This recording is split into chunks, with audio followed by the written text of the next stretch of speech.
Welcome to the Moving Picture Studio. Dominic Cooper, Lee Tamahori, Ludivine Sagnier, and Radrari. Firstly, congratulations on this film and getting it into Sundance. Getting it finished. Getting it finished. When did you finish it? Finished it in May. Finished shooting we finished in March. We finished shooting in March. Finished the film 3 weeks ago. Have these guys seen it yet? Only the gentleman to my right, I suspect. Have you seen it? No. Oh, I haven't. No. Okay.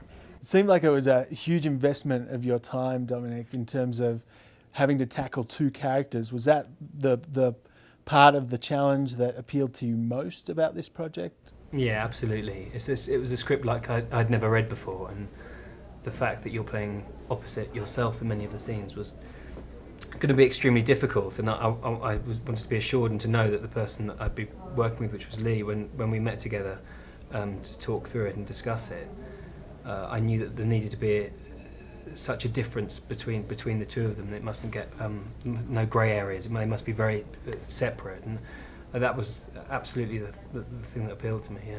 Did you have to get involved in the politics of the region as well, or did you allow that to be like a secondary thing to the character? Yes, I didn't want to get so involved. I knew it was a very tender issue for many people, and I knew the effect that particular regime and society had on people. So I think we used it much more as a backdrop of a story, really, and that's something that Lee definitely specified to me when we were at the beginning stages. We didn't really get heavily involved in the political world surrounding it so much, did we? Yeah, it's a no-win situation to climb into the politics of the story.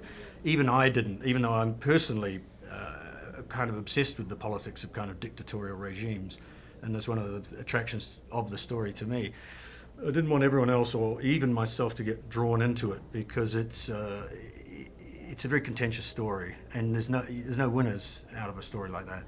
So you can't climb out of the story and say that you were a revisionist view of the Hussein regime, and you now see it in a good light or anything like that. It's just it's too difficult. We just wanted to make it's a dramatic film with a window inside a deeply corrupt and authoritarian regime, but inside that lies at heart of it a great drama. Ludivine, it's also like a part of the world that we never really see at the time that this story takes place. We see a lot to do with the war, we see a lot, but there's been a couple of films, like I think The Kite Runner, which was set in Afghanistan, and this film now set in the 80s in Iraq, showed that these places were fairly glamorous at one point in time, and people were partying as if it was the 80s anywhere, and the fashions and all that sort of stuff. So as part of the glamorous contingent of the movie, how much fun was it exploring that side of something that no one's ever seen?